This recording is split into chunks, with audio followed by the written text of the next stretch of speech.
I'm going to talk to you this morning about the greatest author of all times. Thank you, Clyde.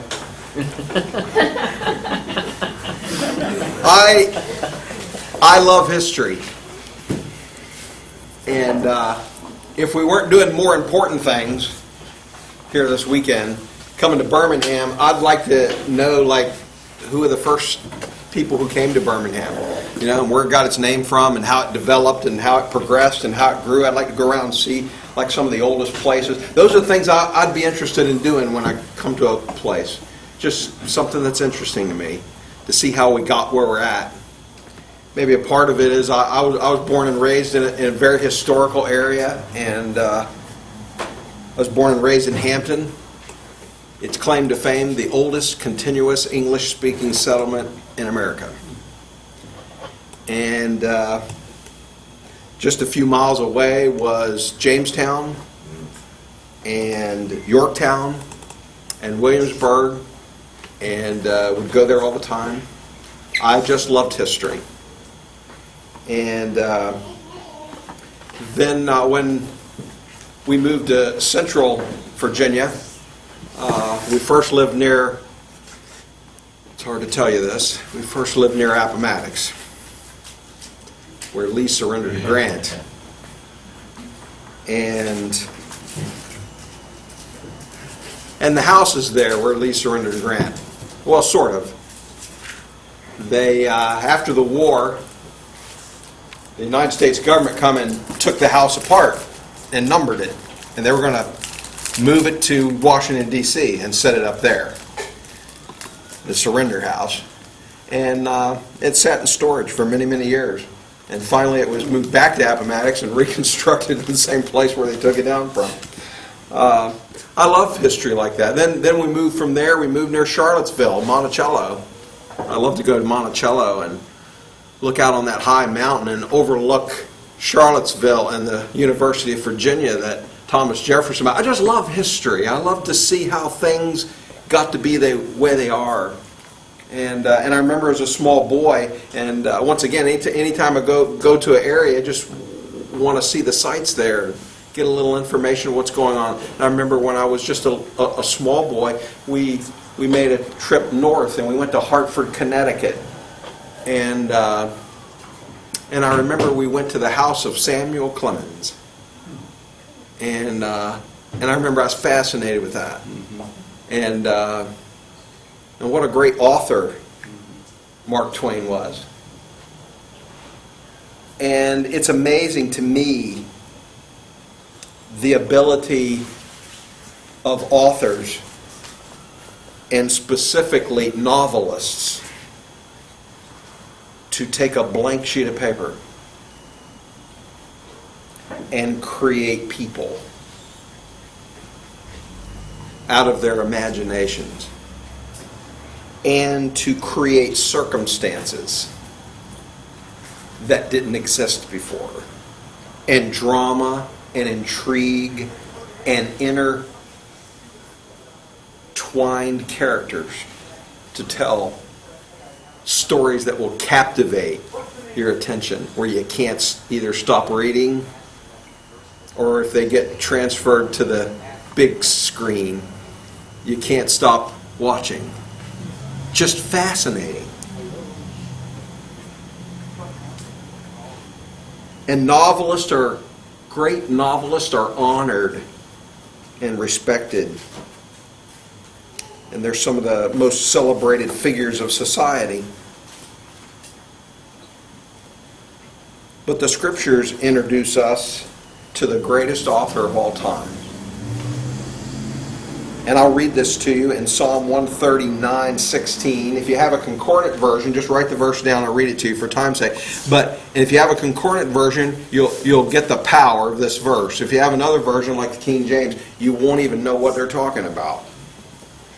And it says this. The author says, "My days, all of them, were written in your script. The days were formed when there was not one of them." the greatest author of all times is El, the subjector. It's Theos, the placer. He places, just like a novelist who takes a blank sheet of paper and imagines and writes the characters, their names, their sex, their age, their characteristics, and other people in the drama. He's the placer. He placed everything that's in existence in its place and subjected it to that place. You're who you are, I'm who I am, by the handwriting of God. The greatest author. In fact, he's doing he did quite an authorship, even in our day. 8 billion novels are currently being read. And all these novels are sequels and spin-offs of each other because they all intertwine. 8 billion of them. He's quite creative, isn't he? And this is just the day in which we live. God wrote your story, and He wrote mine. The true God of Scripture is the supreme placer. He's the supreme subjector. He's the creator, the owner, the proprietor. He's the planner. He's the executor. He's the supplier. He's the sustainer. He wills all. He writes all. He orders all. He directs all. He's God. Sadly, there are many who teach a God that somehow is less than the God. And this God that they teach can't seem to manage to do exactly what He wants to do. He can't seem to somehow keep His creatures in line. And He can't seem to write their stories. And if He imagines what He wants to do, He can't seem to execute it. And somehow, He's actually subject to the characters that He created. Can you imagine that Mark Twain creates Tom Sawyer out of his own mind and heart and intellect and starts creating a story, and Tom Sawyer got away from him and started goofing the story up, and he can't get him back? That's like the greatest horror story of all times. God, purely and simply, regardless of what His creatures think and what they assert to the contrary, even those who are professing to represent Him, even them, if they profess it, the true and living God of Scripture is the great author. He's 100% absolute God and the sovereign of His own universe. And I'll tell you what, when the story, all great dramas have conflict. I'm not much a reader of novels. I got too many Bible study kind of books that I need to read. But I love to relax and watch one unfold on the screen. You know, it's fascinating to me. And I love them. My favorite movies, I'm more of sort of like a chick flick movie guy. You know, I want to watch a movie. I want to watch a movie that makes me cry, and where there's just this conflict, and then all of a sudden, everything works out, and there's love, and I love that. I don't like science fiction. I don't like action. I don't like, I'm Dirty man. and I'm man enough to tell you that. That's the stories I like. And when it appears that chaos is going on in your life, when it appears that chaos is going on in my life, and it looks like things are going in the wrong direction, and it doesn't look like there's a way out, and no matter what you do, it doesn't seem to get fixed. The greatest comfort I've had in the last few years is to know this is not my story. It's His story. He's the one writing it. And He is the best author. And it may look bleak right now, but my favorite movies always go to the darkest place. Mm-hmm. And then there's that breakthrough. And I'm crying. I really do. I love my emotions to be tapped. I like my favorite movie would have a Kleenex box beside me, And I like that movie, Well, anyway, I'm not going to start telling you about the movies I like. But anyway, and then all of a sudden you turn from crying sad tears to crying happy tears. And that's the kind of author God is. Mm-hmm. One of the great things we rejoice in is the consummation. When God finishes, when we get to those final chapter of everyone, we know what the final chapter, we don't know exactly all how it's written, but we know where it's going. And He's the greatest author there has ever been. God starts with a blank slate, an empty canvas, and He creates everything out of Himself. Everything. There was nothing but Him. Nothing. So everything is out of Him. Everything is out of Him. Romans 11:36 says, out of Him and through Him and to Him are all things. Every effect must have a cause. He's the first cause. He's the great cause. He's the last cause. He's the ultimate cause. He's all.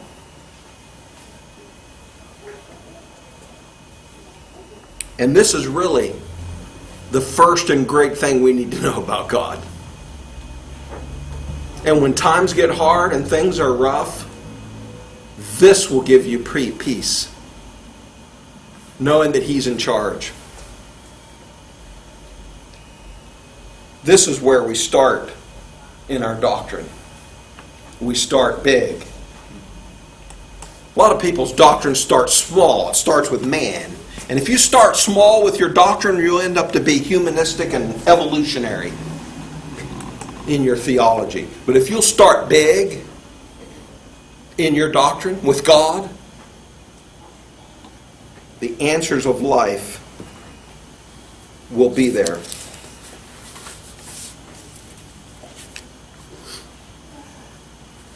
We must remember that God works all things after the counsel of His own will. He's the writer of all our days before there were any of them.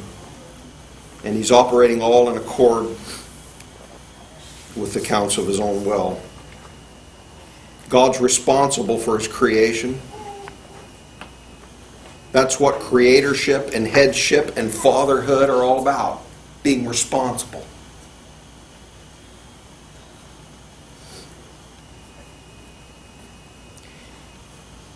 And the stories that are here in this room this morning,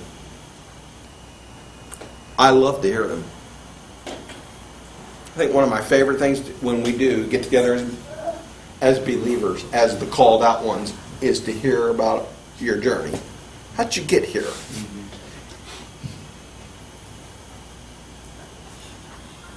And more than anything else, the reason that I want to know how you got here, because I want to hear what God wrote. I want to hear God's story. And the real stories of consequence are here in this room.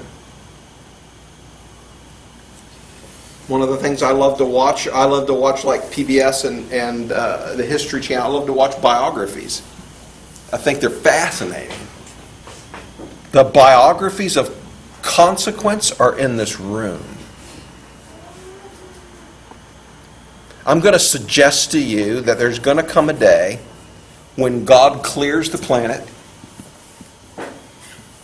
of all inconsequential things. Amen. He's going to clear it away. And I'm going to suggest to you that in the millennial reign and in the new heaven and new earth, and you come to the geographic location of Birmingham, Alabama, and you look out here at the picture of the town as you ride around on the interstate, and all that stuff's going to be gone.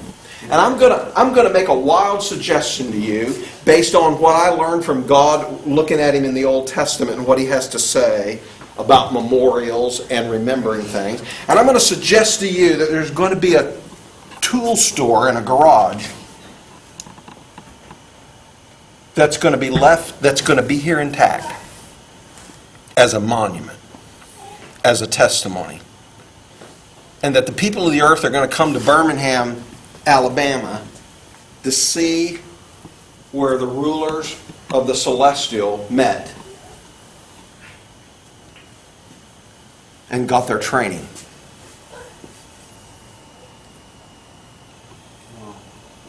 I'm going to suggest to you, I don't know the address, I'm going to suggest to you that there's a house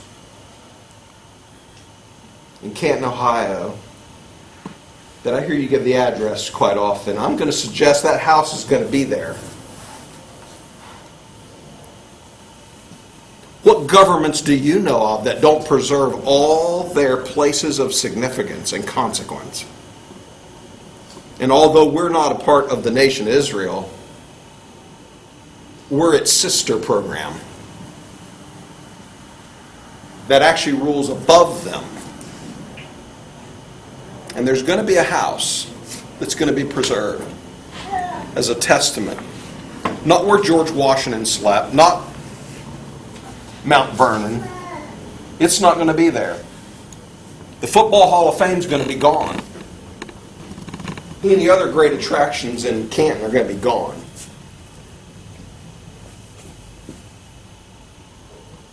But there's going to be another place there where folks are going to want to see. Not presidential libraries, but someplace where you can go. You see the home of Knock, and you see where the scriptures were translated. And God's really good at recreating things. He creates them and recreates them.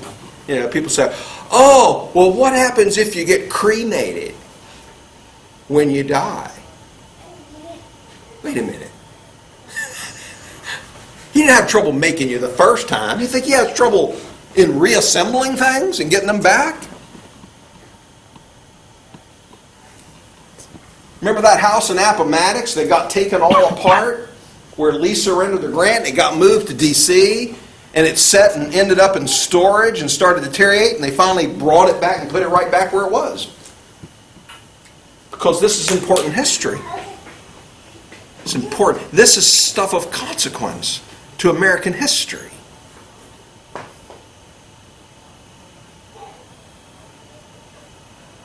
lot of grand things in Chicago. But there's some obscure things there that God's going to note and recognize.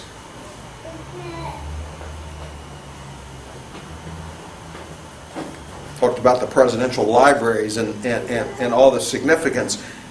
I see a museum there in Canton, and it's not the Hall of Fame for football, But on display, we're going to see these little pocket-sized books.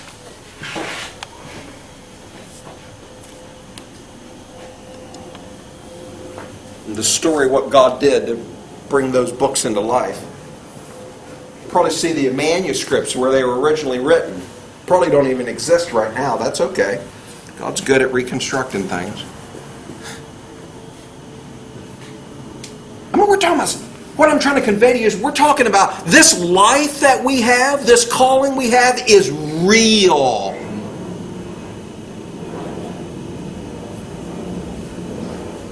And you're going to go to Rome and you're not going to see a Colosseum.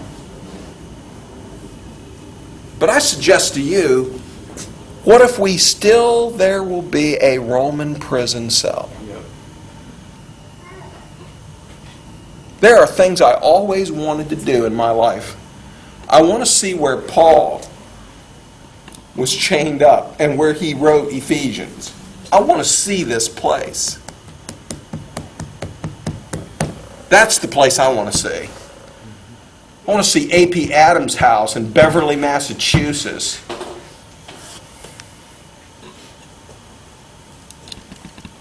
Where he wrote his material. I want to see that place. Sometimes I get on a Google Earth and I get on the streets where I know these places are, and I try to get that view where you can, the street view, and I try to see if some of these places, I got the addresses, and I try to see if they're still there. I want to see them.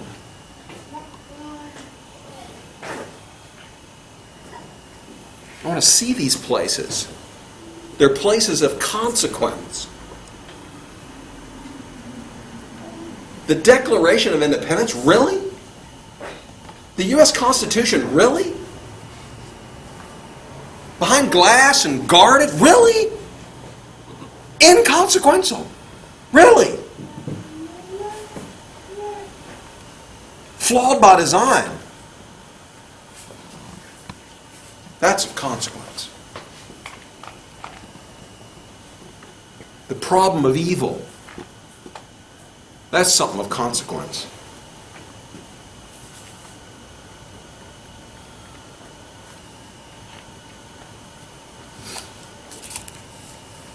Unlike novelists,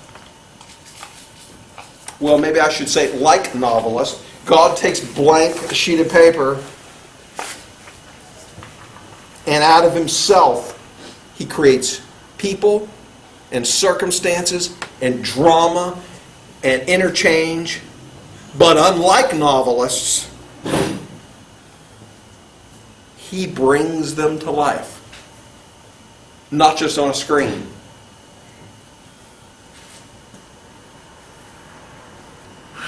And if you want to say it this way, we're the actors in his great drama. The God of the universe is creating a great drama, and we're the actors. Some people scoff at that. You mean we're robots? You mean we're clay? Isn't it funny that the same people who would balk that we're the actors in God's play actually revere and honor actors probably more than anybody else in our society? Ooh! Ooh! He's the actor in this great author's play. He gets a star in the Hollywood Walk. We have award shows and we celebrate them. You won! You didn't even write the story! You're just an actor!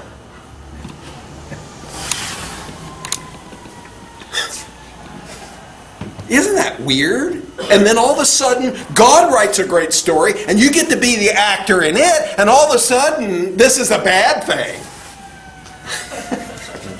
We're the celebrities of the future.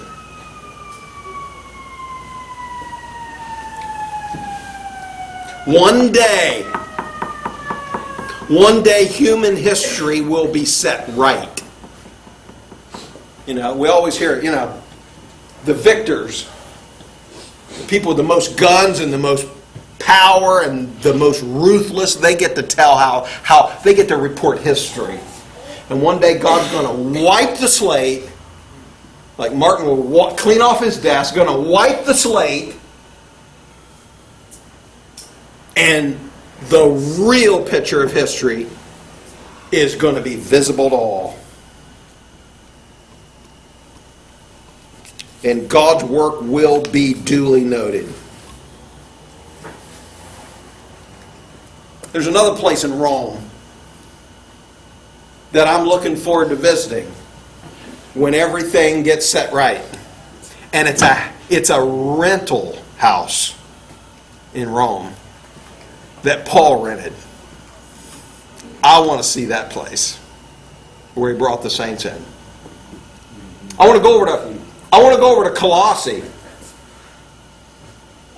and I want to see Philemon's porch. There you go. How is this not going to be preserved? There's something in us that want to do it. There's something in mankind that want to have memorials and keep historic places intact and put plaques, thank you. I knew it was there. Plaques on them. And then we'll get our wallets out and pay to go through this.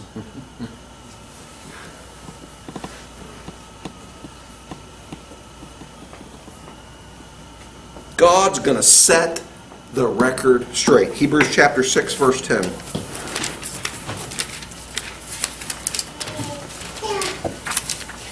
The greatest author of all time is not Tom Clancy and Stephen King and not even Mark Twain. It's the original author and the author of all. And it says in Hebrews chapter 6 and verse 10,